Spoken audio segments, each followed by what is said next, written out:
Good afternoon, everyone. I love the fact that this one gives a little bell. It's very exciting.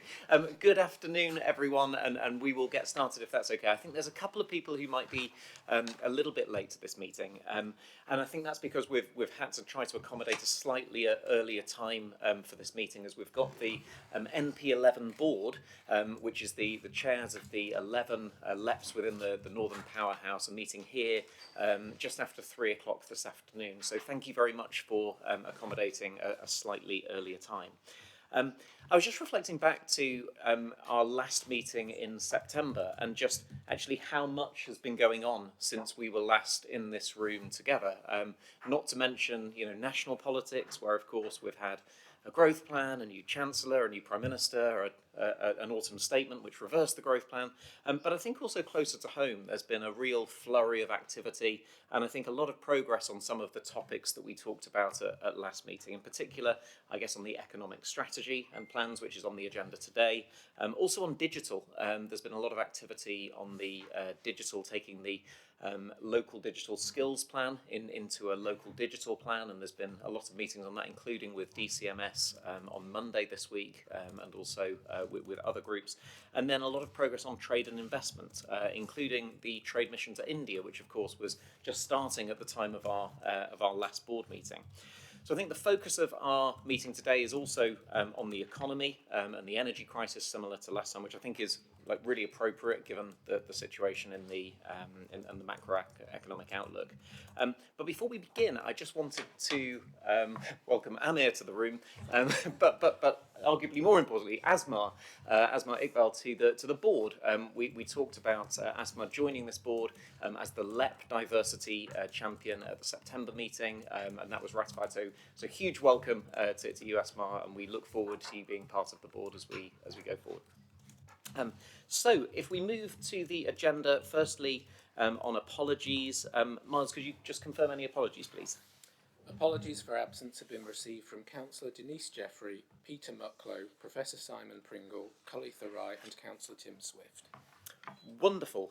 Thank you very much, Miles. So we will note those. Item 2, we have declarations of interest. So any declarations of interest in relation to this meeting today?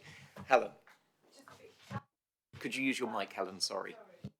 Just to be absolutely transparent, I wanted to declare interest in item 6 because it references my post on here.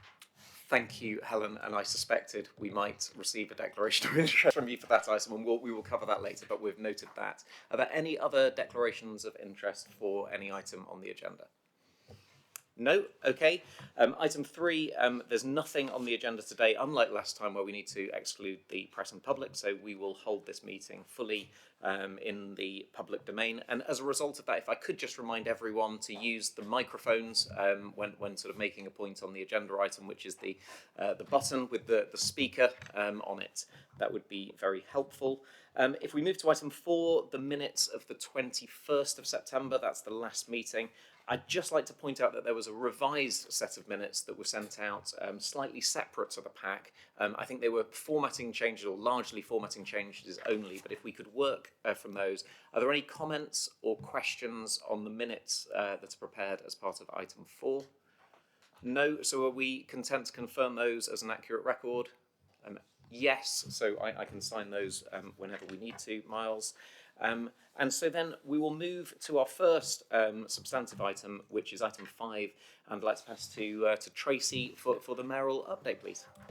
Thank you so much, Mark. It's such a pleasure to be here. I wasn't able to be here last time because, as Mark referenced, we were on the trade mission to Mumbai and Bangalore, and it was a small cohort that went out. Obviously, we wanted to test the waters post-COVID, but there was an incredibly warm welcome and a real ambition and appetite to do business with us in West Yorkshire.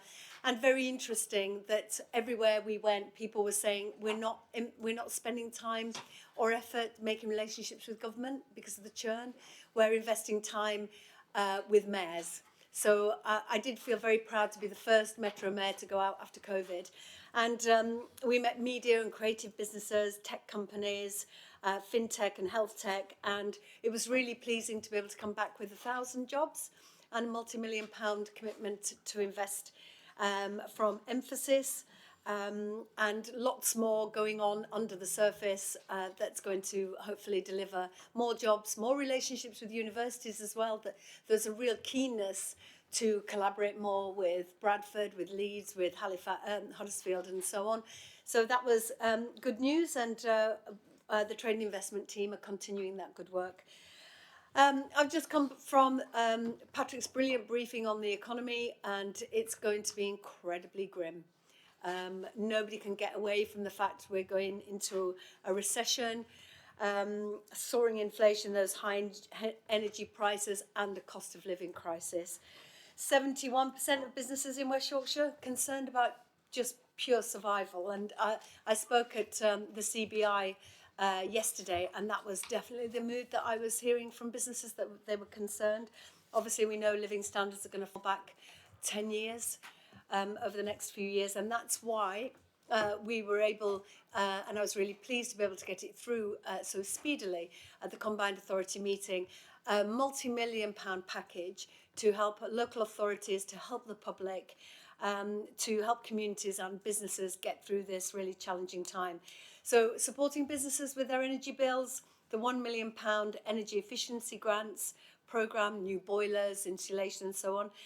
Communities, we've created the cost of living emergency fund, £3 million that's going to our local authority partners over the next 18 months to help with food, warmth and mental health, and debt advice as well.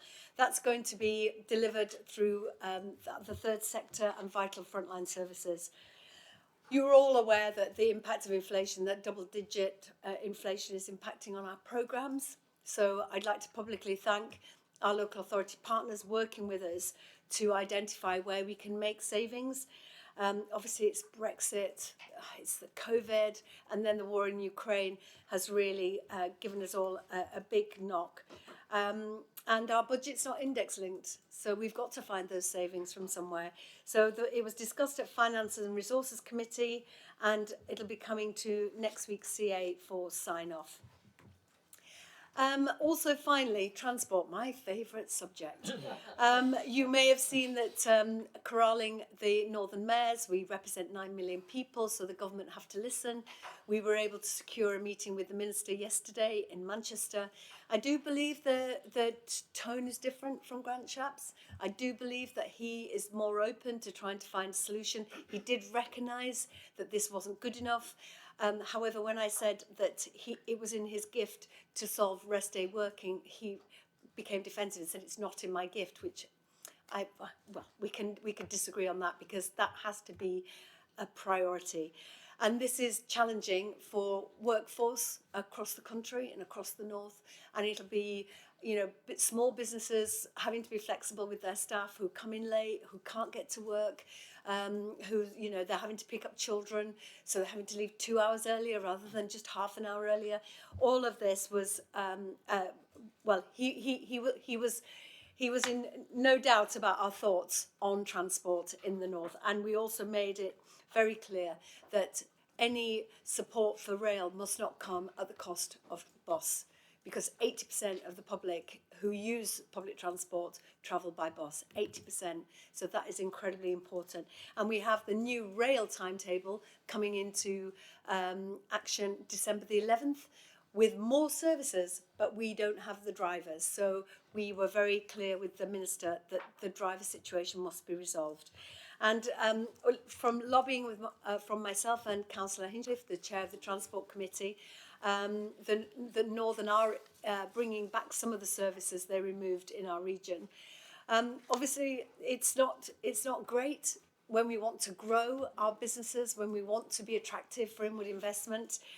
But we will do all we can, and I, as your champion as well, will do all I can to protect businesses, to protect our communities in what is going to be a very bumpy 18 months ahead. Thank you so much, Chair. Thank you, Mayor, and thank you for again raising the issues of transport. I think there's very few people, if anyone in this room, who haven't been impacted recently and frequently with transport issues. I know certainly I have, and we all continue to be. Are there any questions on the Mayor's update, or any further comments we'd like to make? Councillor Watt. Thank you, Chair. And I saw the Mayor looking very identifying with the public at a railway station where there was problem with the train being short-formed and late. I think it was just to follow up, the train drivers take a long time to get into a position that they can get into the cab. Was there a government view on there being a pipeline sufficient to ensure that this is dealt with, because it is a national as well as a regional issue that affects all of us? There was, we were definitely lobbying for the Rail Academy, and whether that needed to be a shiny new building, we weren't particularly interested, because across the country and across the north, there are simulators, there are training programs, and we said we stand ready to support government and to support the operators, but the operators also have to give us their programme for change. They can't just sit on their hands and say, oh, sorry about that, and still get money from the public, delivering service that is suboptimal would be an understatement. There isn't an Ofcom or an Ofgem to hold them to account, so it's the public and ourselves that hold them to account.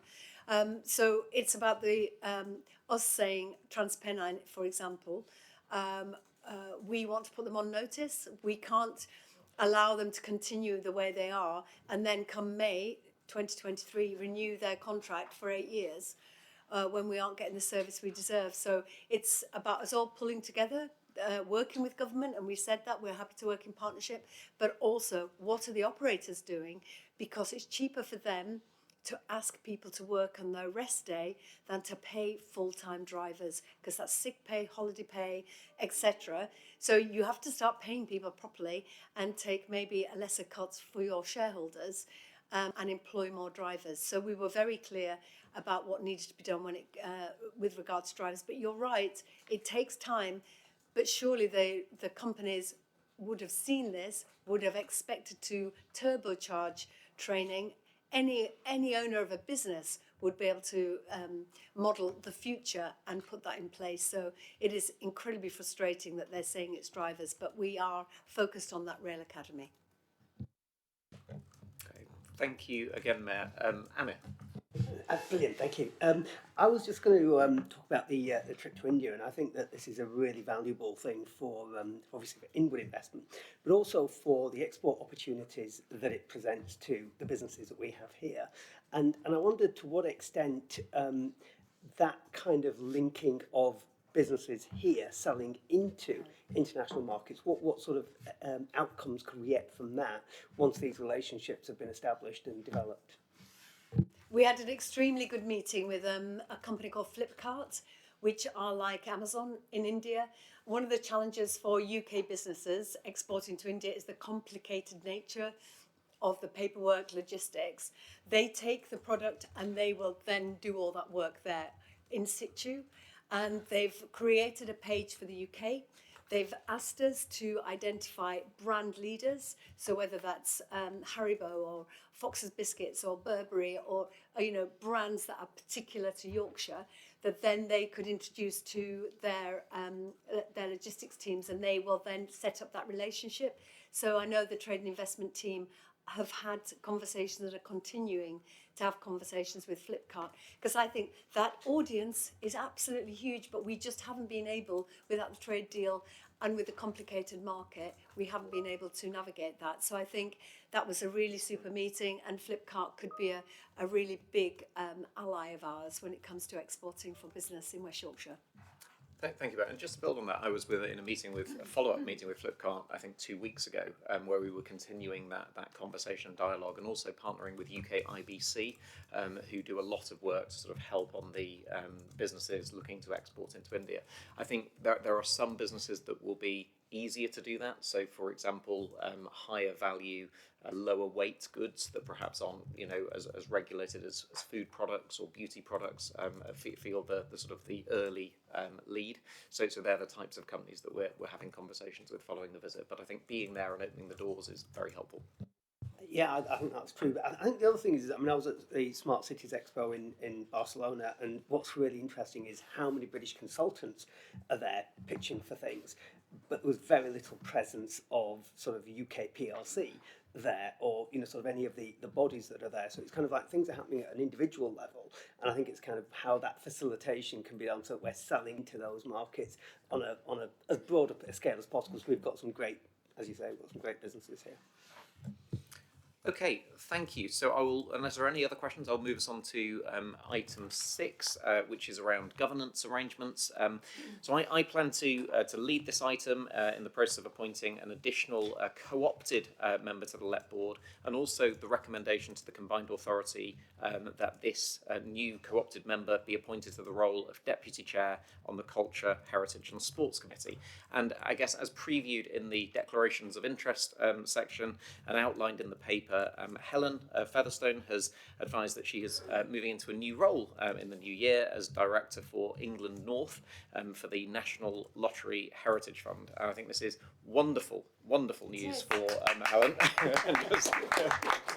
Really pleased for you, Helen. And huge congratulations. I'm sure we all wish you all the very best in the new role. I think the implications of that is, whilst Helen will continue to sit on the Culture Committee, as it is a public sector organisation, she will not be able to take on the role of private sector vice chair, nor private sector member of the LEP board.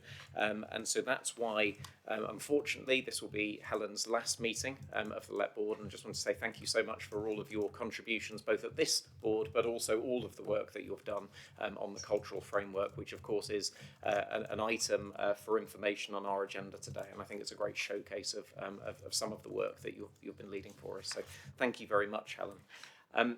We expressions of interest from the Culture, Heritage and Sport Committee for this role, and we received an expression of interest from Nikki Chance-Thompson, who is the CEO of the Peace Hall. I'm sure many of you will know Nikki and the contributions that she already makes to sort of culture in our region. So we are here today to sort of recommend that board approval is sought, that she is appointed as a co-opted member to the LEP board until our AGM in June 23, and that's consistent with the other co-opted members that we have made to this board recently. That's recommendation 10.1.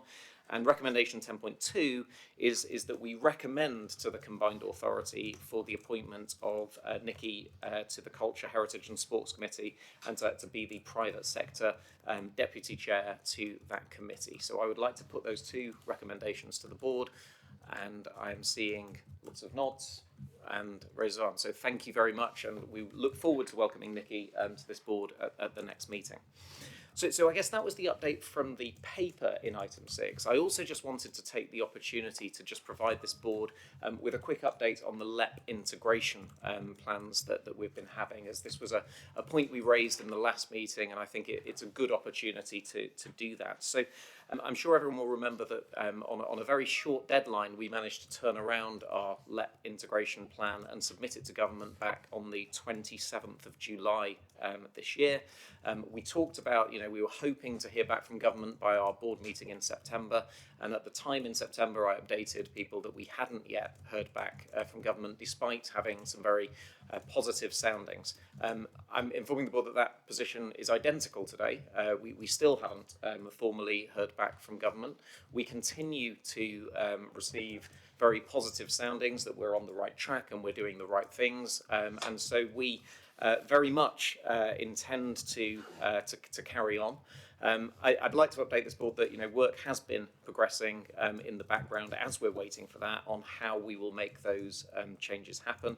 That includes how we best formalise the relationship with the combined authority and the committees, but of course we can't finalise that work until we get the formal government approval to the integration plan, and we continue to press the government on every available opportunity to do so. We expect that we will receive this by March, which is our next meeting, and that the revised constitution for the LEP will be able to be brought forward to that next board meeting in March. And this will include a revised recruitment procedure for private sector members, and therefore, until we can launch a new recruitment round for LEP members, this is why we are relying on what we're doing, which is co-opting members and using that part of the constitution to make sure that our board is full and we're able to carry on with the work that we're doing.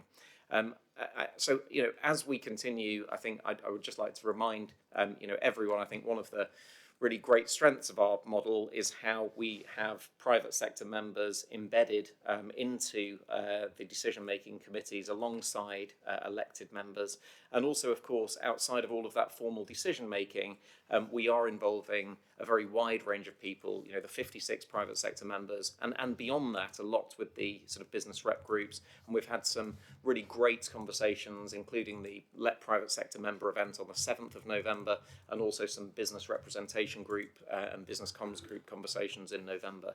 So I just wanted to make sure I used that opportunity in this agenda item to give an update. There's no formal recommendations or anything to note, but I guess I would like those comments to be noted in the minutes, and we will continue to push government for formal agreement. Are there any questions or reflections or anything on that point? Okay. So we shall move to, I think, the item 7, which is the economic update, in particular relating to crisis and the cost of living and doing business. And I think there's a really helpful paper provided to support this item, which very much follows the conversations that we had last time. So starting at a macroeconomic level, then diving into the regional data for West Yorkshire, and outlining the response that we've taken at a West Yorkshire regional level, but importantly also our asks to government. So my plan is just to quickly run through those 4 points, and then I will pass to Alan and also Patrick to get into some of the more detail on the latest business and economic intelligence. So a couple of highlights or lowlights, as we realise from the macroeconomic outlook. CPI inflation has risen to 11.1% in the 12 months to October, the highest rate for over 40 years. The MPC has increased the base rate to 3%, an increase of 0.75%, which I think puts further strain on some of the debt repayments that many SMEs are facing. And then, of course, the autumn statement is summarised in the paper in points 2.4, which talks about the implications for households, and 2.5, which talks about the implications for business. And I guess on that business, I'd like to highlight the re-evaluation of business rates, the Treasury review for the energy bills relief scheme, and also the change in investment zones, which I think could be an opportunity for West Yorkshire, given our strength of universities in the area. So that's something that I think we need to keep an eye on. The regional data, we're seeing the cost of energy still being a huge factor for households and businesses. We had a recent roundtable with some of the more intensive energy users in the region, and I think not only the cost of energy was highlighted, but also the resilience of the energy and how outages and occasional blips were actually having an impact on some businesses that were very dependent on that energy. And it was interesting to understand their plans to put in place measures to sort of improve their own resilience, using alternative sources of energy, which could potentially help with our climate agenda. In 2.12 in the paper, there's some research by Yonder that was carried out on behalf of the Combined Authority, showing that 71% of businesses in our region are concerned about their survival, which is a shocking statistic, and most highlighted amongst small and micro businesses. I think also that debt levels relating to the point on the base rate amongst SMEs were around 50% higher than pre-pandemic. But by the end of 2021. So as interest rates will continue to rise, that also puts pressure and strain on cash flow for those businesses. So our regional response in October, the Combined Authority put together a package of support, a lot of which was outlined by the Mayor in her update. So emergency grants for small businesses up to £5,000 for energy efficient measures, £3 million of emergency support for vulnerable communities, the launch of Employment West Yorkshire, and then at the Combined Authority meeting next week, there is a paper to sign off the energy efficiency support with a business sustainability fund, which I think will be a big help to some businesses. The asks of government, I think, are really well summarised in Appendix 1, which is a joint letter that the Mayor and I wrote to Grant Shapps regarding the energy support plan, and then Appendix 2, which is a more recent letter from the Mayor to the Chancellor. And so I think from that, I'd just like to pass to, offer Alan the opportunity to come in on specific asks to government, but then maybe also pass to Patrick for sort of more details in the paper before we open it out for discussion. Great, thanks very much, Mark. There were just a couple of points that I would just to expand on what you said. The first is that on investment zones, just to expand slightly, the government had over 600 applications for investment zones. There has not been any announcement yet as to the detail as to what the revised policy looks like, simply that they're looking to do clusters around higher education institutions and particularly linked to what you might call areas that would be priorities for levelling up. So we are proactively reaching out to the officials who are working on that to try and shape the policy. It was very clear that there was very little detail ultimately behind what was previously announced. So this time we're reaching out to try and both shape the national policy as well as establish whether it would be something that would work for West Yorkshire, which on the face of it, you would think that there are some parts of West Yorkshire which would be ideal for such a policy. The second one is the point about the grant programme to businesses to support with energy efficiency. We're expecting that to go live next week, and we have had quite a lot of preliminary inquiries already about it, lots of businesses that are interested. And they were just the two. Oh, the third thing I wanted to add, which is just a point at 2.20, which is that the government announced some points around devolution, and in particular, particularly that they are looking to explore how funding can be simplified for devolved authorities, and we are also reaching out to officials on that to help as the kind of the people on the end of that, the plethora of different funding streams. We're reaching out to government to help them with that challenge that they have as well. They were just the three additional points I wanted to make. If I could pass to Patrick. Thank you. Thank you, Chair. Just to sort of cover off some of the points. You're obviously aware of the increase in current macroeconomic headlines. The Bank of England increased the base rate by 0.75 percentage points. A bit of context. That was the largest single increase in 33 years. Right, I looked at the records. That actually surprised me, but apparently that is true. The other thing I think that sort of accompanied the banks, a reflection on base rate, was their view about the state of the economy. In their view is that we'd entered a recession or will enter a recession in Q4 2022. Mentioned their CPI inflation, the Chair very helpfully sort of highlighted. Obviously, energy and food costs are driving that, and ONS's view is that current food inflation is around about 16.5%. It's incredibly high. ONS have been doing work as well on experimental sort of inflation data, and that's starting to show that people are actually starting to substitute, for branded goods to own branded goods. And even though taking into account that kind of effect, their analysis of that lower end of the market in terms of those own branded groups suggests that sort of inflation at the lower end of the food segment is just as high, in fact probably higher for certain types of food groups, particularly for things like sort of cooking oils, pastas and things like that. So staples are particularly high. So I think attempts for households to trade down are going to be limited in terms of their ability to actually avoid that increase in sort of food inflation. Very helpfully, some of the details around the autumn statement, probably all aware of that. It's worth highlighting a couple of things around there.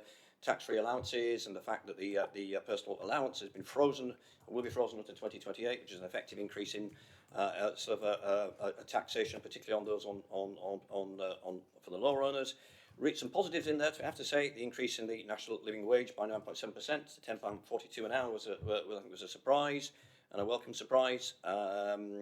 Obviously, the triple lock was guaranteed there, with benefits and pensions rated by 10.1%. Obviously, disappointing news about sort of the energy price guarantee for households rising from £2,500 to £3,000. And if you take into account sort of the end of the current energy support scheme, it would still likely to see households from April facing an increase of £900 in their bills, as well as a result of those two factors sort of coming together. Chair very helpfully highlighted, I think, some of the other sort of headlines for businesses. Particular of note is the revaluation of business rates, which the government anticipates will bring in a tax reduction of £14 billion over the next 5 years, mainly benefiting SMEs. The VAT threshold was frozen until March 26. And obviously the HMT as well, it was announced that Treasury are leading on the Energy Bills Relief Scheme. And as you all know, we have petitioned quite heavily in terms of our view about the kinds of businesses that need support on that, particularly those energy-intensive businesses and those businesses at enhanced risk. And we've done a lot of work and supplied evidence to HMT around the evidence for that. The view around recession was balanced. Both the Bank of England and the OBR, I think, are in accord on particularly that issue, that we are now effectively in recession, and that period of recessionary activity is expected to last until the middle of 2024.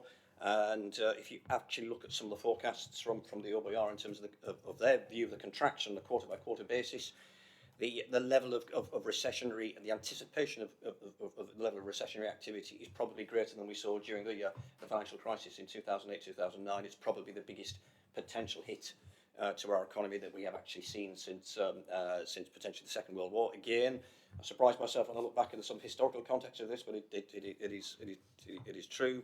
The other thing I think to flag as well, as the Chair mentioned there, is the increase in CPI inflation.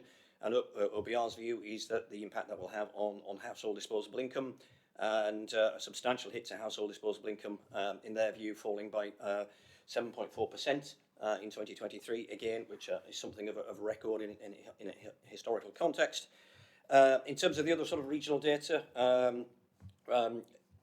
you should have on your desk in front of you a little infographic which has been printed off. We have lovingly referred to that as the jellyfish. And unfortunately, it just escaped our graphic design abilities to actually represent this as a jellyfish, but it just gives a bit of context to some of the information around some of those drivers at a national level. So we're seeing household income shrink, we're seeing the economy shrink, producer prices going up, and inflation going up. And why is that important here locally? Well, West Yorkshire has a higher share of households in fuel poverty than the UK average. 33% of West Yorkshire households are in the poorest 20% nationally, and that's one of the higher figures of any area in England. West Yorkshire has a higher share of energy-intensive businesses than the UK average, and I think our evidence to Treasury has really pointed that out, and that's particularly because of the presence of some of our manufacturing businesses. And 71% of businesses expect the situation to worsen over the next 12 months, and that's from a range of surveys we've undertaken recently, and not least the more recent sort of a Yonder survey there that the chair highlighted. So it's a challenging situation. It's also as well worth reflecting on the recent work we did on the cost of doing business. When we talked to those businesses in the Yonder survey, the really interesting thing was we did ask them as well about their view about the current sort of energy bills relief scheme and kind of support that was providing to businesses. And around 44% of businesses, and again this surprised me, felt that the scheme as it's currently sort of articulated was actually made little difference to them in trying to ease the financial challenge of the energy crisis. So obviously the form and function of that review is quite fundamental, and I think we have to remember that the government has signalled quite clearly that it's going to retrench with the Energy Bills Relief Scheme. It's going to be very, very targeted, and we've got to remember the impact it has on a range of businesses, and particularly SME businesses as well. So I think those are sort of broadly the key headlines. It's probably worth reflecting as well. We've had one or two sort of additional bits of information published since then. We've had access to since the publication of the board report. It's worth flagging up as well our analysis of some of the more recent labour market data. is suggesting that youth unemployment is starting to creep up persistently. And there's a clear trend now that this, despite the fact that we've still got a fairly robust jobs market, there are quite a lot of vacancies out there. So I think there's some sort of fundamental challenges about some of the barriers to entry for some of our younger people into the labour market. And also another sort of notable point to flag up at the local level, we are seeing some very clear data coming through now that SME debt levels in West Yorkshire are high and are elevated. So we do know now that something like SME debt levels are something like 50% higher than they were at pre-pandemic levels, and it's not coming down. And obviously, we were slightly concerned with the increase in interest rates that may well exacerbate that situation as well. So I'm not exactly the bearer of good news today. There are some positives, and clearly there were some surprisingly positive announcements in the autumn statement. But obviously there are some significant, as the economists say, significant headwinds. And I will leave it at that. Thank you. Thank you, Patrick. I think that is a incredibly thorough and helpful summary of all of the challenges, and I think the infographic really does bring it to life, unfortunately, as well. So I would like to open it up for any further reflections. I think we're being asked to note this paper, but I think that the real questions are: is there anything else that members of this board feels we could be doing at a local level? Is there anything else that we feel that we could be asking national government for in light of some of the updates we've talked about today? Or is there anything that perhaps our board members have picked up in our communities or discussions with businesses that people would like to bring to the attention of this board to capture? So let me get to Cameron. Just a couple of reflections, actually. So we're a local enterprise partnership, and I know our focus is on business and enterprise, but kind of reading some of these statistics, it makes me realise that it's some of our working class communities, our communities that are already, in vulnerable positions, that are going to be hit by this the most. And what we saw throughout COVID is that it was the not-for-profit sector, the third sector, the charity sector, call it what you want, that bared the brunt and really helped them communities the most. What commitment do we have as a partnership to make sure we're supporting the third sector organisations that are going to be the frontline organisations supporting some of these communities, and making sure that, like when COVID happened, them communities that have been historically underserved and left behind are not further hit by the statistics and the fuel poverty and the food poverty that they're going to experience. And for me, it just reinforces that we need to ensure that as an enterprise partnership, private sector members, that we work very closely with our third sector organisations and our community organisations, because ultimately the staff that work in these big companies are from these communities, and if they're not looked after, it will have an impact on productivity in companies. What commitment as a partnership can we make to make sure we're working with these organisations more hand in glove? Thank you, Cameron. I think it's a really important point, and please correct me if I'm wrong, but to the best of my knowledge, that 3 million emergency support package was actually there delivering through voluntary sector organisations to sort of help there. So I think the commitment is really strong and is there, but it's an incredibly important reminder that we can always do more. Can I pass to Matt? I think that's such a really well-made point, Cameron, and that there are going to be people. I can't get my head around the figures that there are so many people with less than £100 savings. The vulnerability and the fragility of some of our communities is quite terrifying. But I just wanted to alert the board to the Mayor's Community Safety Fund, which we've had 2 rounds so far.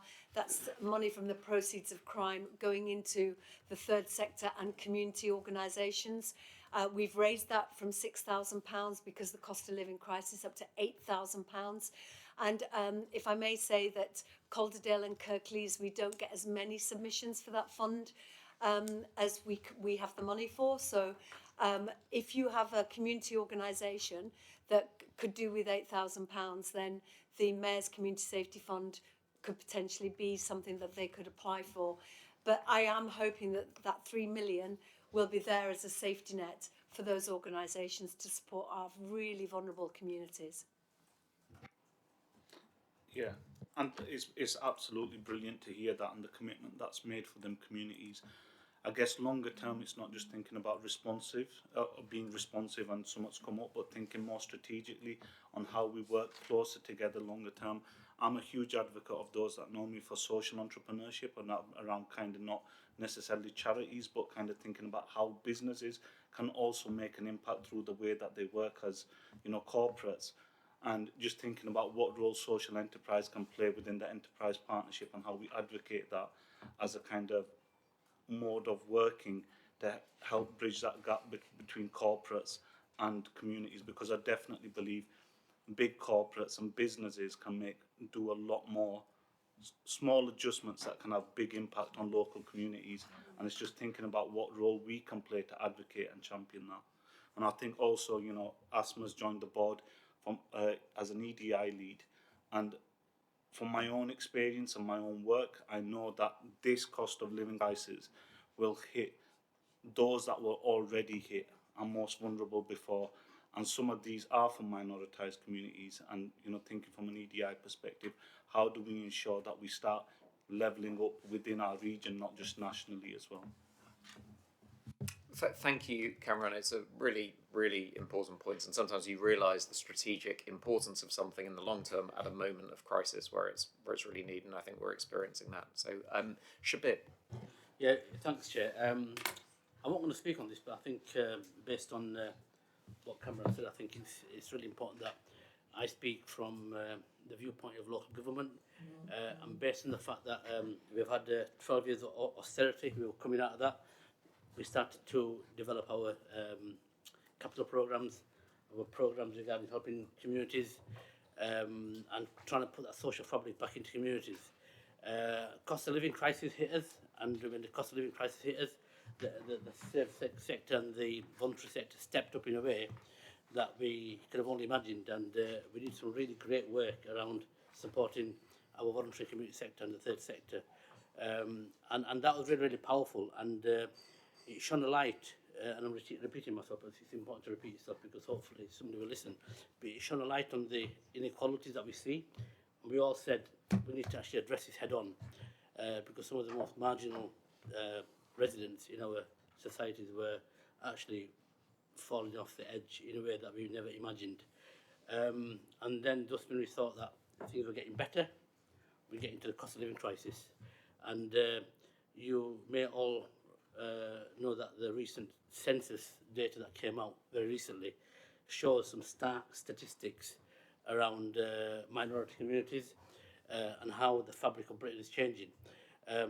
But that's worrying, because what I'm seeing is that especially local authorities who are the front line defence for local communities. You know, for example, in Kirklees alone, this year, in a year, we've got a £34 million deficit. We've got to find that money from somewhere, and I'm sure that picture is replicated across West Yorkshire and beyond. But just to give a feeling of what that means, although we can raise council tax to 5%, 1% will generate about £1.5 million. And if you go to East Riding of Yorkshire, the same 1% will raise 10 million. The reason why that is because most of our properties are in Band A, and we don't have that income stream, whereas in East Riding of Yorkshire, their properties are probably in Band H. There's a lot more of them. So there's really a role for government to play, and the more I'm speaking to the leaders, the more I'm realising that actually the picture you painted, Cameron, right, in terms of where the axe is going to fall, it's going to fall on the most vulnerable, the least well off, and the people that are struggling. And that's where it really worries me how we are going to make ends meet. You know, the economic picture that has been painted in terms of next couple of years, things will start getting better. I hope they do. But each time I hear some data coming out, a couple of months after, the data is actually contradicted. So that's why I feel that the Business Economy Innovation Committee, which I chair, is critical, because there's some work to do around that in terms of making sure that we actually have got a plan, we actually grow the economy, we make sure that productivity is at the heart of what we do. I think it was Jeremy Hunt that said that whilst we may have learned from previous lessons, what we can't do is stop them big capital projects, because when the time is right, then capital projects will actually drive that growth and productivity forward. And that's why I'm still committed to making sure, within the resources we have, within the Combined Authority, to make sure that we do drive that growth and the ambition forward. Because that's where the skills for the future generations will be critical. That's where the jobs for future generations will be critical. And that's where any bounce back in the economy, we need to actually be on the front foot. We can't slow down what we're doing. We still have to have that ambition to make sure that we actually get the best deal for our residents in West Yorkshire. And I'll do everything I can to support our Mayor in doing that. And yourself, Chair. Thank you. Thank you, Shabir, and thank you also for highlighting the importance of having sort of business support into the SME community generally to sort of hopefully get the innovation going, which is part of your remit as chair of the B committee. Can I go to Asma first and then Amit, please? Thank you. As a corporate recovery and solvency lawyer, the 67% on my sheet and 71% that was referred to of businesses being concerned about the survival of their business concerns me, but also alerts me that these are businesses we can help survive. I think there's a mechanism that we ought to be looking at. What happened during the period of bounce back loans is nobody did any audit checks on these businesses to help them survive. Nobody looked to see whether they were on the brink, and they keeled over. And we're now feeling the brunt of that with the recovery that we're trying to make. We can avoid this situation now from arising. I think the 71% businesses, if we can help step in with a health audit or something that just takes them beyond that, and we can safeguard jobs and help those businesses survive. There's restructuring advisory firms, and you talked about the corporates. Many would love to step in at this point. Ultimately, it's a job for them. If there is, but the survival of these businesses, I think, is the key to turning that figure around and making that into a positive. Thank you, Asma. Yes, and I thought I might see Phil's hand come up for that. So can I pass to Phil to talk about that point, and then I will go to Amir and then Becky.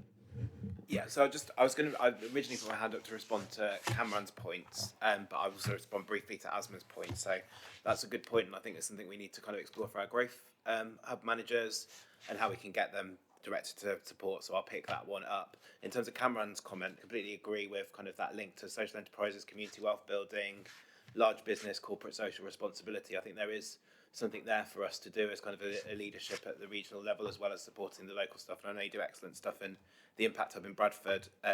We are doing some work around this agenda, and I think we need to probably take an action to kind of give an update on that work at the next LEP Board meeting in March. So we'll do that, and we'll speak to you about that in the interim, Cameron, because I'm really interested in your thoughts, given what you're doing in Bradford. Thank you, Phil. I think that sounds like a sensible plan to put on the forward agenda for the March meeting. Amit, can I pass to you? I guess part of this comes from some of the conversations that have been arising out of the Place, Regeneration and Housing Committee, where I think the kind of thrust of the conversation is really around what can we actually do, given that this is a national, maybe even a global problem, and every single LEP and every single council and every single authority will be banging on the doors of government with the same asks. And I thought the regional responses that were listed were really interesting, and I thought that there's really a case of sort of exploring how some of those can really be maximised to sort of deliver. And so I think just to Cameron's point, I mean, I think the VCS point is really important, and I think at the risk of raising a conflict of interest because of my business, but the fact of understanding who is doing what where across our region and understanding what demographics are within proximity of these activities and which ones are not, and what activities are being done around sort of underrepresented groups, I think is really important. So actually I think translating all of that data into a geospatial understanding of our place, so we actually understand what the different pockets of areas are doing and what provisions and exclusions and so on are there, I just think is an absolutely critical point to this, so that we actually sort of understand it as a place level. I thought the point that was also made, so I'm going to make a few points. So that was one that I think is relevant. I think the other one was around energy production, and I saw that the point around that. And I think that, as somebody that's got a connection to that, I think that the opportunities for us to generate a revenue stream from that is really, really strong. And I think whether that's getting in external private sector support around it, but I think as facilitators, I think there's a lot we could do to enable that to happen and benefit from it financially. And then just on the skills, the Yorkshire Skills Plan, I've lost the name now, but I was just going to make the point about big tech and their training courses, which are largely free and are designed to get people into tech, is really, really interesting because they require no qualifications, they require no background at all. And it was interesting when they did the launch of the Bradford Digital Strategy, we had the International Technology Officer for Microsoft there. And it was interesting because he was saying that he's desperately seeking people who've got 10 years experience of playing Minecraft. He doesn't care if they've got any other qualifications whatsoever. That's all he's interested in. And if he's got people who've got that kind of experience, as in young kids that are into gaming, he's got jobs for them. And I think that given our young population, we must have them. And so that just struck me as an opportunity. And then the other final point was just around institutional corporate funds. The amount of money that is available through corporate funds is staggering. They still have to invest money. They still have to get a long-term return. As I say, I'm connected into funds as well. And one of the key things that I find staggering is just how literally they are drowning in capital that they are struggling to deploy. And I think the fact that we're not positioned to kind of receive it and to facilitate or overcome the blockages that cause that to happen. It's really about sort of developing those relationships. So I just think those are some of the points I thought were really interesting around the alternatives. Thank you, Amit. If I could just ask you to turn your microphone off as well, thank you. And I think if you might already be connected with Patrick on the geospatial stuff, but I think if there's any way we can make our level of understanding about the region more granular, I think that's helpful. I'd like to bring Ben in on some of the other points, and then I'll pass to Becky. Well, Chair, thank you. It's just two quick comments really. One is, my daughter has got 10 years experience in Minecraft and she's only 9. So and I think there's plenty more like her. But more seriously, I think, particularly given that this meeting is followed by a meeting of MP11, so the LEPs across the north, there's some thinking about how some of these messages can be amplified by thinking about how other LEPs are also thinking about these similar things. And your point that kind of sparked my particular thought process was you made a point about energy generation, and again, energy generation at the kind of micro level within West Yorkshire is really important. Energy level across the Yorkshire and Humber level, particularly on the East Coast, is massively important to the UK economy. It's an MP11 type issue, and there's probably some stuff where we can join up. And I know Becky's done some work on this, and I'll talk to you afterwards about how we just join this up and really amplify it, particularly thinking about the Convention of the North meeting coming up in January. So. Thank you, Ben. I will raise that in our MP11 board meeting later. Becky. First of all, apologies for being late. I knew I was always going to get here a bit late. First of all, and I might have missed this, but the grant programme, will you be able to send details out about that? That's great. One point that when I've sort of chatted to my sort of colleagues earlier in the week is because of rising inflation, it's just a point to note really, you're going to see a lot more small businesses needing to register for VAT because of the increased prices. So they're going to be in that bracket a lot earlier than they planned. So it's just a point for the LEP to note really. And on I think the Community Foundation point and that sort of track is really interesting because I've sat around the regional council table yesterday with probably companies who want to help but really don't know where to start or who to go to. Now, I've picked up with Kate Ainsworth as one example. Appreciate there's probably loads and loads of others. Do we prioritise? Don't we prioritise? Do I have a list of people that myself or James or whoever it is can say, right, if you're looking for people who are going to spend money in the region rather than possibly other charities who might be more national, is that where we start? I'm not sure. It's a sort of it's a question more than a comment, but very, very happy. So as a result of my conversation with Kate, I'm now picking up with all the other community foundations in the region, just as a kind of try and understand what they do and how the corporate community can help a bit really. But again, it's is it a case of can we persuade people to possibly pause on other charitable giving to maybe redirect it into community, just because it's the community that needs the help the most. I'm not sure, but it's certainly something that I'm happy to explore really with members as such.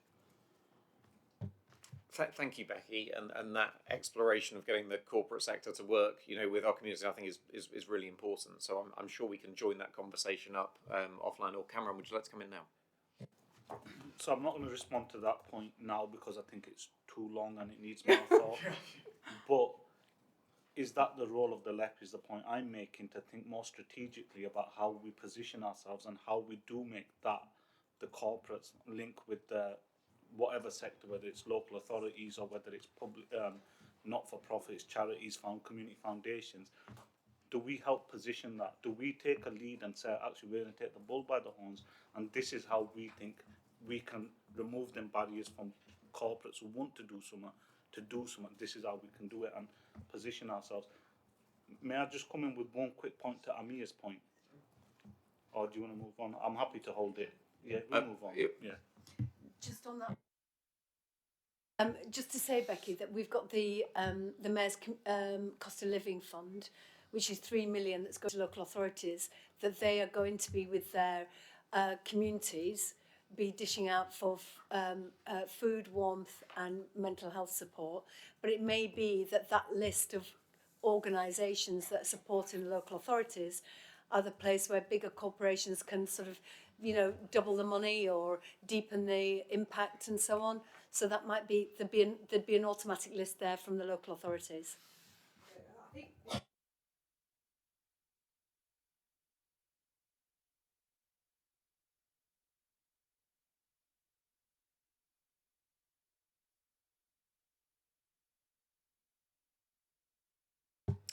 Okay. So that was exactly the challenge that we faced when developing the Mayor's Cost of Living Fund, and the route through the local authorities who know the communities, know the networks, know what's used and what isn't used, seems an easy way through that, to answer that question. But I think this is a unique group of people that represents an awful lot of sectors. And I think it's right to have that conversation. Let us take that sort of question and interesting thought away. Cameron, Shirley, I think you were going to come in on a similar point, and then I'll go to Susan. Yeah, it was just about being more deliberate, really, and I think Tracy's last comment would help that. But I think the being more deliberate's got to be planned in for the long term as well, not just at crisis times. But I was also thinking about the Mayor's charter, Fair Work Charter, and I think a lot of the more expansive debates that moved out from just national living wage, etc., did start to touch upon things like what we would expect companies to do if they were to be receiving contracts, etc., and some of this stuff would tie that in if we, I don't know where we are with that, but I think it'd be helpful, a deliberate way in. Just to give you an update on that, especially during this difficult time, developing the carrot as well as the stick has been a challenge, and particularly around SMEs. The bigger corporations are already doing it and they're feeling proud of themselves, like we already do this, we pay the real living wage, we allow unions, we give time off for caring responsibilities and so on. It's the SMEs we need to bring on board. What we didn't want was a Fair Work Charter that was just a tick box exercise. We needed it to really impact on people's lives. So we're taking advice from an organisation that are helping us understand what SMEs need from the Fair Work Charter to deliver. But I really want it to work, and particularly around that fair pay. And with the inflation just hurtling ahead, we need to catch up with that as well. So really important point, and thanks ever so much for raising it. Just a quick one as well. I mean, yesterday at our University Council, we were just having formally approved our modern slavery policy, but it led us into a discussion about, in these times, are we going to be really, really more clear and be very careful about our students, for example, who are working in part-time work, working, studying in poverty. But I just wondered more broadly whether there was a view from the LEP of whether we should be thinking about, in these hard times, about modern slavery. Okay, thank you, Shirley. I'll just sort of pause and allow people to sort of reflect on that point. I want to bring Susan in if I can. Susan. Yeah, I was actually going to make this exactly the same point as Shirley. So great Bradford me, but mine's think alike. And I before I became into politics, one of the programs I worked on 5 years on an SME program around standards and work and corporate social responsibility. So happy to lend my support and advice rather than paying for it outside. So happy to provide that if that's required. Thank you. Great. Thank you, Councillor Hinchliffe. Phil, not putting you on the spot, would you like to come back on any of those points? Really interesting discussion, lots to think about, and we can feed into that kind of follow-up paper we're planning for March, and particularly interested in all the points, but Becky, the point you made around some of the unforeseen consequences of inflation, about tipping over the VAT threshold, for example, and making sure I've already been messaging the team to make sure what advice or what direction do we kind of direct businesses through for the Growth Hub to that support, and make businesses aware of that as well. So that was really good to hear, and good feedback to hear, and I think there's clearly quite a lot to do here and understand, and also as we go through this winter, this situation is going to move quite rapidly, and we're going to talk a bit about the economic plan, but some of our kind of engagement in between as members now in the next LEP board, we probably need to kind of be working, interpreting and understanding that, and thinking about how we, in the bits where we have a response function, how we work together on that to support those people and those businesses that need it most. Thank you, Phil, and I would just like to echo your comments about like what a useful conversation it is. I love the way that we've had a point race here, and we're already on briefing the teams, live on these are the things, because we need to keep that pace up if we're going to be able to respond in the right way. Mayor, yeah. Just to, as a point of information, on Monday, Gordon Brown and Keir Starmer are coming to Nexus, to Leeds, to launch their Gordon Brown's constitutional commission. It's about unleashing economic growth across the region, and the innovations and ideas that they've developed in preparation, obviously, for in 18 months, 2 years, potentially for government. But I'm hoping that the leaders in particular, local authorities, have had an invitation to be there, but we'll obviously be feeding back from that. All those good ideas, we can be the petri dish, the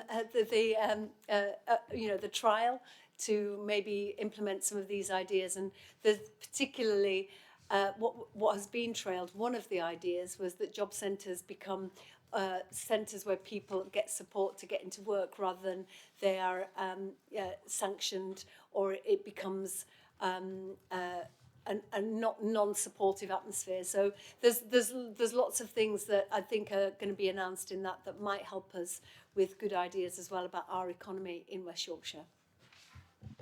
Okay, thank you, Mayor, for the intel on that. Look forward to seeing that. And I think some of the points when we were talking about the Today economic update raised questions about our strategic importance in the future, which I'm going to take as a seamless link to move us on to our next agenda item, item 8, which is our economic plan. And this follows the meeting that we had in September, where we talked about this piece of work, developing an economic plan for the region, taking us from where we are now to perhaps as far as 2040. And we talk very much about the approach we want to take is more of a lighthouse, a beacon of where we're aiming for, rather than a specification manual for exactly how we're going to get there.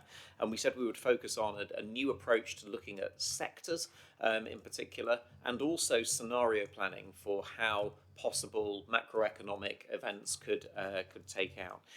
I guess before I pass on to Jen, I think I just want to importantly stress this links very much to the overall West Yorkshire vision, which the Mayor and all of the team at the Combined Authority are leaving, and of course the BEAK panel led by Councillor Pandor will be the committee leading the development of the economic plan.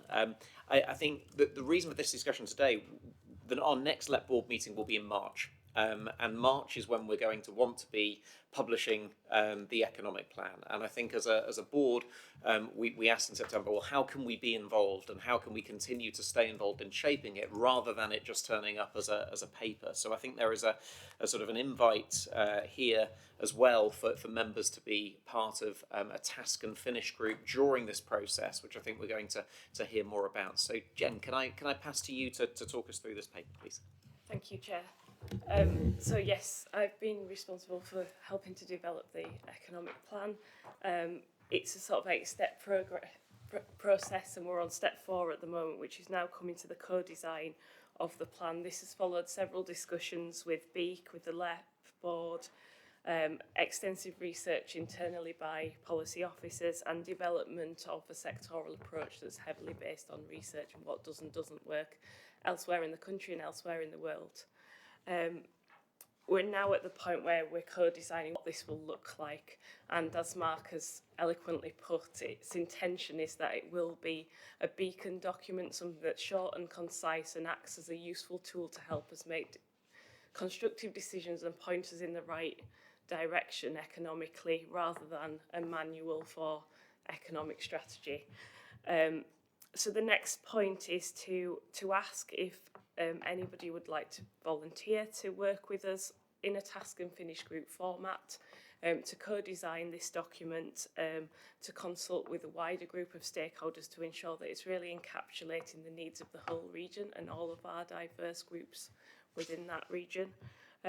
We'll then do some work to align all of that thinking so that it does become a concise document, of which we also intend to publish a short and snappy 2-year plan detailing exactly what we intend to do in the short term, as well as the much longer term vision to get us to a successful economic outcome over the longer term, with the view that that will be launched in March 23, and prior to its launch, I'm sure it will come back to this LEP board.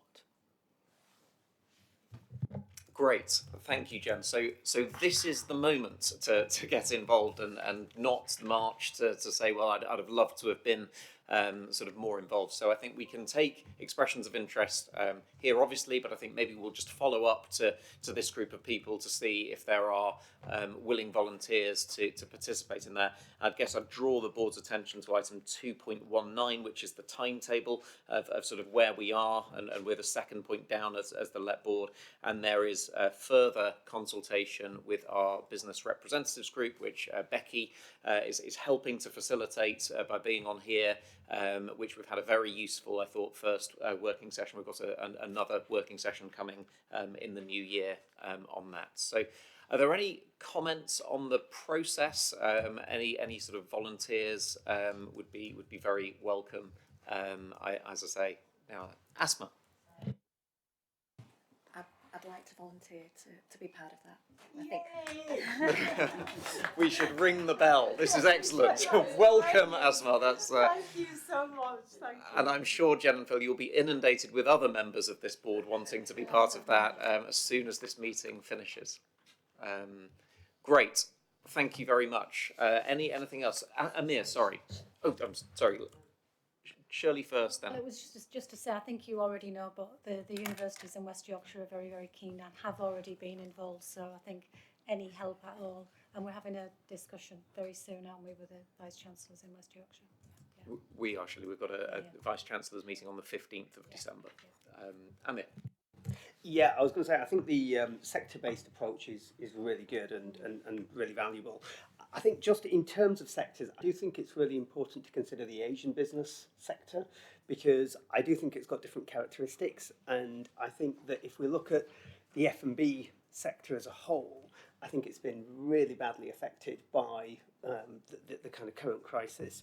And I sort of see that as a total percentage of our sort of revenue within this area, that the value, it represents something really small. But actually, if I look at the number of people, the number of businesses, certainly in certain parts of the region, they're really heavily dominated into that area. So I think that just understanding what the implications and impacts are, one from an inclusion perspective and an inclusive growth perspective, but also in terms of where it's going to have potentially more adverse impacts than it might otherwise do. Thank you, Amit. I think that's helpful. And Phil, would you like to come back on that? Oh, just in response to that point, for a couple of things. So the first point is when we had the discussion with the business representative groups, we were talking about kind of how do we make this not like lots of things like this tend to be, which is you can kind of replace the words and it could be about kind of Barcelona or Beijing or anywhere. And we had a really good discussion about kind of what makes West Yorkshire different. And there's a kind of a big, strong kind of theme of diversity of all sorts of things. So diversity in terms of geography, places, people, types of businesses, and that being and my experience from my old world when I worked in Bradford on the kind of Channel 4 bid to Leeds, I think it came to Leeds and Bradford because of that diverse offer of the region. So there's and you see that kind of in the other conversations we're having with potential other inward investors coming to the region. So I think there's something kind of uniquely us about that, and that point around the South Asian business community is a really, really important one that we need to reflect in all our work, and we need to reflect it because it's authentically about what we are as a place. Just to trail that there is Councillor Pandore's next Beat Committee, we've got a paper coming on responding to something that Carl Oxford's been working on around the black business community as well. So we're thinking about that too. So kind of this is going to be an important theme in our work going forward, and an important one too. So thank you for raising that, Amir. Great, thank you, Amir. Thank you, Phil. I don't think there are any other further comments or questions, so just pointing to the 3 recommendations in section 10. So we note the updates on the development of the economic plan publication. We engage with and help shape the content of the document over the coming months, and we already have our first member of the LEP Board to come forward to help form part of the task and finish group. I'm sure more will be forthcoming shortly. So thank you very much. Are we all content to approve those recommendations? Yes, brilliant.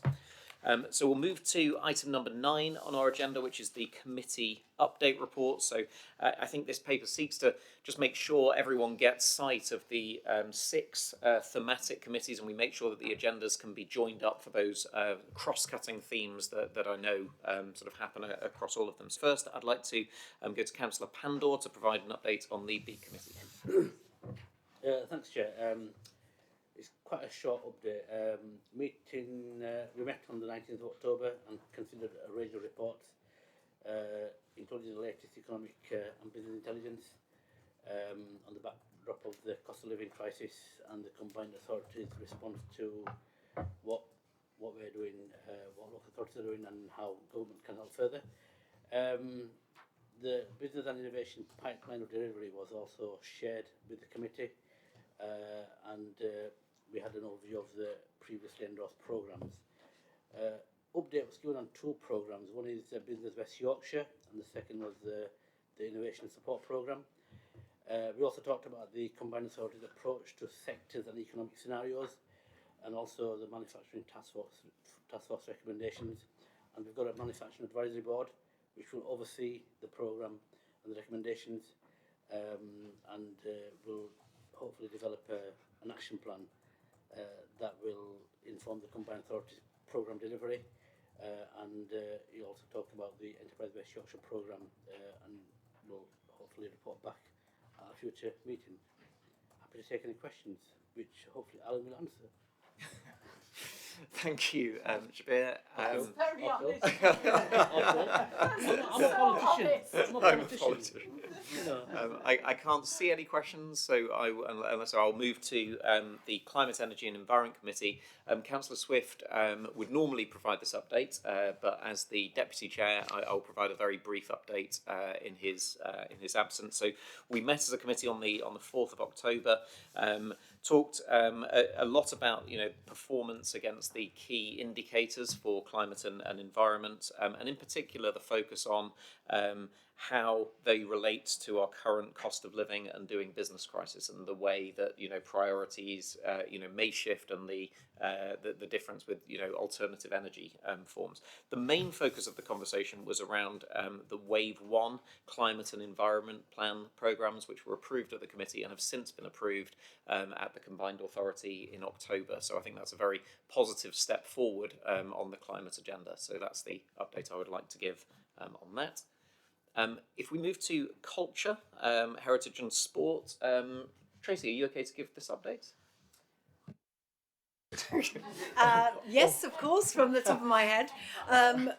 We've had a number, well, the last meeting was really confident for our sector, even though we are facing challenges. It's going forward on the Young Poet Laureate, that's coming to a conclusion for next year. There's a number of programmes that look like they're going to deliver. We were having good conversations with Leeds 2023. We had a supplementary meeting with them about their project, which is really an exciting programme, getting young girls into construction.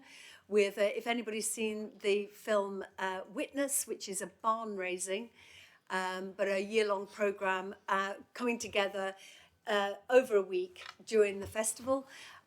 Really pleased to see that across the UK, we have done incredibly well in our region when it comes to a national portfolio holders. I think it's 48% increase, which is really good.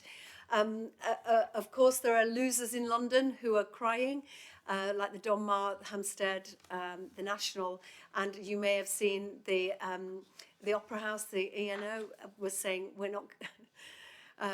we are not moving to Manchester because the transport's no good, so we'll get an audience. So there's a lot of conversations about MPOs and the Arts Council's commitment to genuinely levelling up with those funds. So that was really good.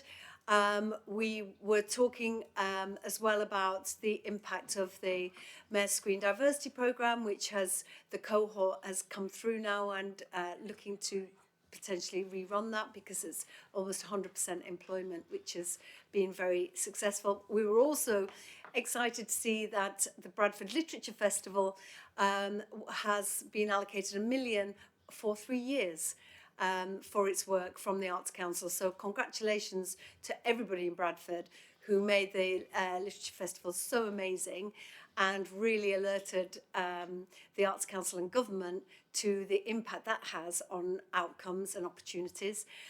We also celebrated the fact that we were working really hard with the Brit School in Croydon. They were debating where to move out one of their, a Brit school outside of London. We worked really hard to introduce them to, initially it was Wakefield, but there was a Kappa College conflict. So then Bradford became our focus, and really thank you very much to Kirsten and everybody at Bradford Local Authority, because that looks like that's going to DFE as a sixth form, and it would be a new build and would be place Bradford very much on the map when it comes to songwriting. So there's lots going on in the Culture Committee. The impact of inflation obviously impacts on those funds that we've allocated from the gain share. So we're going to be strategic going forward, but also what's very important to me and to the points that we've heard actually about community fragility, that the money that we've put to one side for social prescribing in the creative industries does get out the door as soon as possible, because that work, whether that's Creative Minds, helping people with depression, whether that's dance for dementia sufferers and so on, that can really change the outcomes and keep people out of hospital and save our NHS and also our emergency services money by keeping people well. I was also pleased to be on the commission. Lord Howarth leads on that, the Commission for Social Prescribing, and we've got a good plan in place to work with the M10 around social prescribing and lottery, because I know that they're interested in it as well. Lots going on, and we'll maybe next time I'll have a more thorough report so that we could share in more detail. But that's off the top of my head, I'm remembering all the good stuff that we did. And Tracy, may I congratulate you for the most comprehensive committee report, despite no notes. I think you'll put the rest of us to shame. So, John's another go. So, we'll move to employment and skills. I'm not sure if I'm passing to Councillor Lewis or to Shirley, just to give the opportunity. Shall I go? Yeah. I'll go first.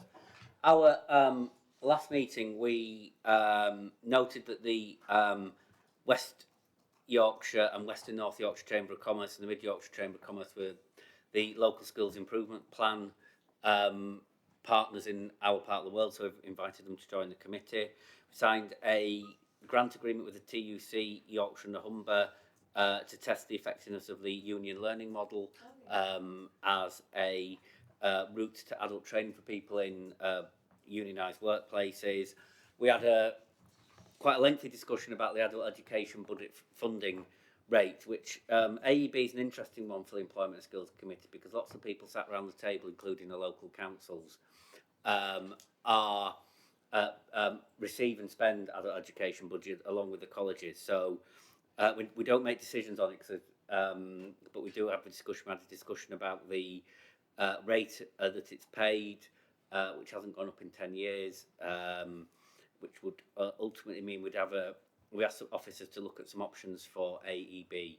If we increase the rate, we don't get any more money, so we'd have to reduce the number of people who were coming through courses and qualifications funded by AEB, which would be potentially challenging. And then finally, we looked at a few employment and skills interventions, so the Green Jobs Task Force, digital skills, a programme for graduates to move into SMEs, and the Employment West Yorkshire scheme, which local councils deliver around getting people who are, to use the phrase, furthest from the labour market into work. Chair. Thank you very much, James. Anything to add, Jolie? I don't think so, but I think it is worth highlighting the challenges of getting people engaged in reskilling and upskilling. And I know Michelle and the team are working really, really hard at trying new ways of doing that, and the union scheme is one of those. And I think it fits, there's sort of a bit of an alignment, I think, between the young people that we saw in the economic report, more levels of unemployment in young people, people not wanting to retrain. And we're seeing a bit of a pattern in universities now where, in fact, this year, there's less applicants from young people. So I just raised the point about young people and propensity to engage seems to be a little bit, what's the word, a bit of anxiety around maybe or something. I can't explain what it might be, but there's definitely symptoms that something's happening. Okay, one to keep an eye on. Yeah. Thank you both. So moving to our Place, Regeneration and Housing Committee. Amir, I think that this one's for you. Yeah, thank you. We met on 3rd of November, which is not long ago, and it's been I guess, a really interesting time since we've had more private sector members join the board. And I think the fact that they've got, I think, on the ground experience, and you've got people like Lisa who are heading up organisations like Mott MacDonald, who have, she's offered to help and to use her resources as well. So there's some really good things that have come out of that. But I think the economic update has been a really, really robust section of our discussions, and I think that that discussion around what we can actually do versus sort of the fact that each meeting the sort of the information is worse than the last one, and the expectation is very much that the next one's going to be even worse than this one, and what will have actually changed. So I think there was things around sort of those regional responses, which I think it's really good to see some of those that we talked about earlier. The housing pledge and the mayoral pledge for the 5,000 affordable homes, I think it's great that we've now got sort of a pipeline that takes us over that, which is fantastic. And I think the consideration is always going to be what's inflation doing to the delivery capabilities of those schemes, and construction inflation is running even higher than at sort of general inflation. So the idea about sort of being able to have excessive things that we know that can be sort of fallback positions is really important, and damage limitation if things do or aren't able to complete is something that needs to be thought about. The two schemes that did come before the board were both approved. Kirkstall Road, which I'll take the papers as read, I think they're both in there. And then the other point was really around the strategic partnership with Homes England, which is really, really pivotal. And I think that the opportunity for this region to benefit from having sort of a strategic arrangement with Homes England to really drive placemaking through the anchor that they present is really powerful. So the progress on that front is really pivotal to the overall strategy, especially in some of our, I think, more commercially challenged places. And then also on investment zones, and obviously that's a little bit up in the air at the moment, but certainly, sort of our submission and the update on that submission for the expression of interest to the government for that was something that was also widely discussed. So that covers it on the place panel. Thank you very much, Amir. I can't see any hands, so Tracy, sorry.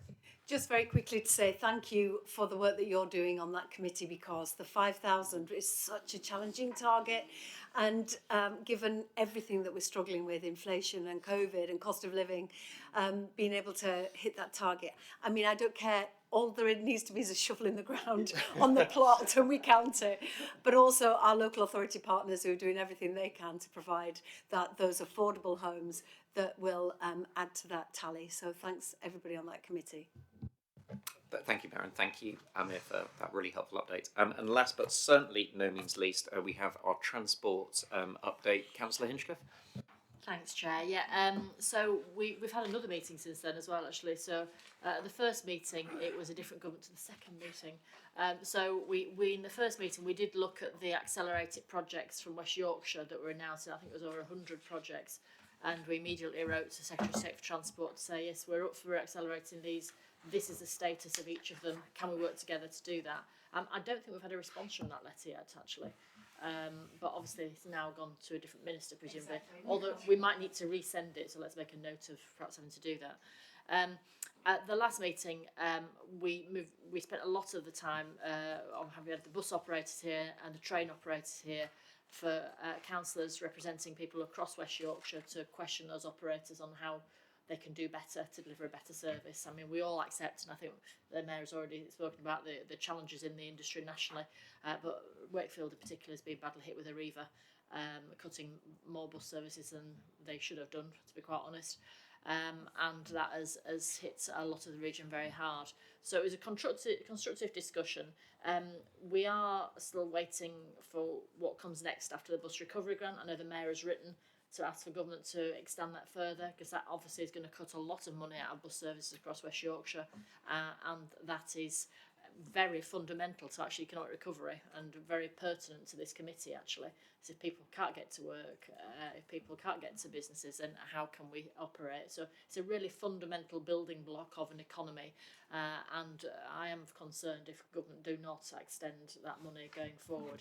Particularly we've had a good bounce back here in terms of people going back to work and using public transport, higher than other parts of the country, but still, we need that continuity of funding to maintain service, particularly to our more rural communities as well, who actually we have a lot of in West Yorkshire. So more work to be done there, but obviously we will continue to hold operators to account, and more importantly government to account for being able to sustain transport services in West Yorkshire. Thank you, Chair. Thank you, Susan. And Tracy. If I could just add as well to Councillor Hinchcliffe's point, that I raised with the Minister yesterday that any improvement in rail must not be at the cost of buses, and we can't stagger from one deadline and cliff edge to another. So just for the record, because it's something we must do, is the bus minister has changed, so Baroness Veer is no longer the bus minister. So let's try and get an early as soon as possible meeting with the new minister for Susan and myself. To make that case. And also we made the case that NTAC, which was an accelerated body that took away basically power from Transport for the North to try and get things done, like a task and finish group that was a poster child for grant chaps. We also made it clear that we feel that wasn't as effective as it should be, and actually we should empower Transport for the North to work with government and with us to deliver in a more strategic way. So just that feedback to help the Transport Committee colleagues. Thank you very much. That's very helpful. I think all of the committee updates were very full and very helpful. It certainly echoes that there's so much going on right now and lots of progress. So I think as a board we should extend our thanks to all of the public sector and private sector members who participate on those committees for all of the work that is going on. So we're being asked to note all of those reports. So with that we shall, and thank you very much. So the last item for discussion is item number 10, which is our Assurance Framework Annual Review. So this report talks about the progress of the annual review for the Leeds City Region Local Framework, which we have to review annually. We have to upload onto the Combined Authority and LEP's website by the 28th of Feb. So the reason it's coming here today is because our next LEP Board meeting will be in March, and we need to submit it before then at the end of February. So we're being asked to provide comments on this, which will be fed into the annual review. And I think it's certainly worth stressing before I pass on to, I think, Craig, we're seen by government in this as an exemplar region, and I think, but it's really helpful that the paper is proposing a peer review of some of the other MCAs and other regions to make sure that we really are continuing to be best practice. So if I could pass to Craig to present this item. Thank you, Chair. To be honest, I think you've covered most of what I was going to say, actually. But so thank you very much for that. But I'll quickly add a few things. The local assurance framework, just to give a bit of context and background, the assurance framework was developed in 2015, and that was part of the growth deal in 2015, so it's quite a long time ago now. But we had to update it to comply with the changes that we needed for the West Yorkshire devolution deal, so that made sure that we got the money through for the devolution deal. That was a big part of that agreement. Just remind people what the purpose of it is it's to put necessary systems and processes in place so we can manage the funding effectively, and so we can successfully deliver the strategic economic framework and also the West Yorkshire investment strategy. But also any decisions over funding we can make in a proper, transparent manner and make sure that we're delivering value for money at the same time. And as you said, we have had very good feedback from government that it is an exemplar assurance framework. But at the same time, we realise that things change constantly and we need to keep updating it, and that's what we're doing on this annual review. Particularly around sort of flexibility and proportionality seems to be the big issues that come out from everybody. So we're constantly looking at that, and that's probably the main reason why we're looking to do the peer review with other mayoral combined authorities to see what they do, and we've actually started that process already. It's mostly been more introductory meetings rather than any real discussion at the moment, but we have started that already. It's quite surprising how differently each combined authority is set up, but they do seem to be having the same sort of challenges, which is going to be really interesting for us to delve into in the next couple of months, really, and get and sort out. I think the main thing to say is really that we'll struggle to make any significant changes by February 2023 just because of all the processes that we need to go through with BAYS, but also the committee structures as well. So it might be any real changes might happen after the February the 28th date. So if just people are aware of that. And then I think really the next steps really to mention is that this will also go to the Governance and Audit Committee and also the Scrutiny Committee in the new year, and it'll end up at the Combined Authority meeting on the 2nd of February for approval. But that approval will be subject to any last minute changes because we still haven't got any revised guidance from the government on assurance frameworks that we can input into this at the moment. So the recommendation is that will be that in consultation with the chair of the LEP Board, the chair of the Combined Authority, and also the chief executive will sign it off just before the 28th of February if required, if any changes are needed. So yes, today really is just anybody got any comments, feedback that they want to give to me. Obviously, it doesn't have to be today, it can come later than that. Just contact me with any suggestions that you have. Thank you very much, Craig. So we're being asked to provide any feedback sort of now or offline. Before we do that, I'd like to invite our Chief Executive, Ben, to come in with a couple of comments on this. Thanks, Chair. I mean, Craig, I think, has covered all the main points I wanted to make. I just wanted to add, I guess, context, which is, so for us, it's important that we engage and understand how other mayoral combined authorities do this.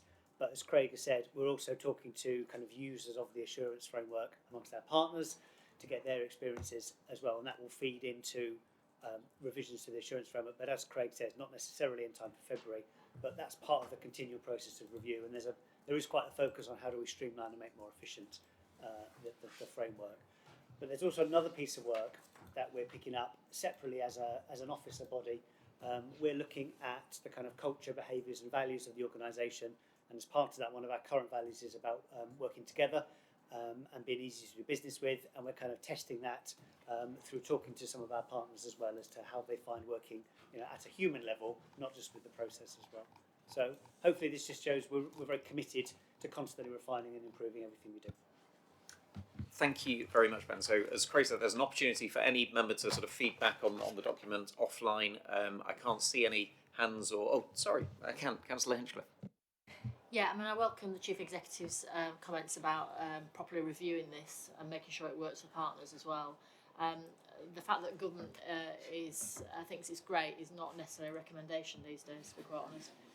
So I do want to make sure that devolution means just that. We're not a mini Westminster in West Yorkshire, so we need to use all the flexibility we can to get things done as quickly as possible, attuned to our local context, and make sure we put barriers in place for communities which we've been hearing about today who might find it harder to get over those barriers that we put there. So I welcome the change. Thank you. Thank you, Councillor Hinchcliffe. I can't see any other hands, so we will provide any feedback sort of offline, but we note the paper, and thank you very much, Craig and team, for leading us through that. So that concludes the agenda business today. I guess a couple of points that I'd like to make in sort of wrap up. We have in the pack for information the cultural framework, which has been to this board a couple of times. I would like to draw attention to it as it gets to final, and to thank very much for the work of all of the members of the Culture Committee in pulling that together, as well as all of the officers in doing so. There's also the draft minutes in the pack for the Combined Authority meeting held on the 21st of October, which we have referenced a few times in terms of the support provided and the decisions made there on the wave one of the climate agenda.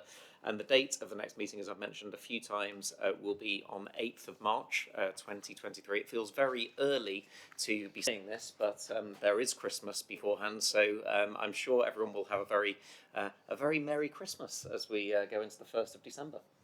Thank you very much to everyone. Thank you for a good meeting. Thank you.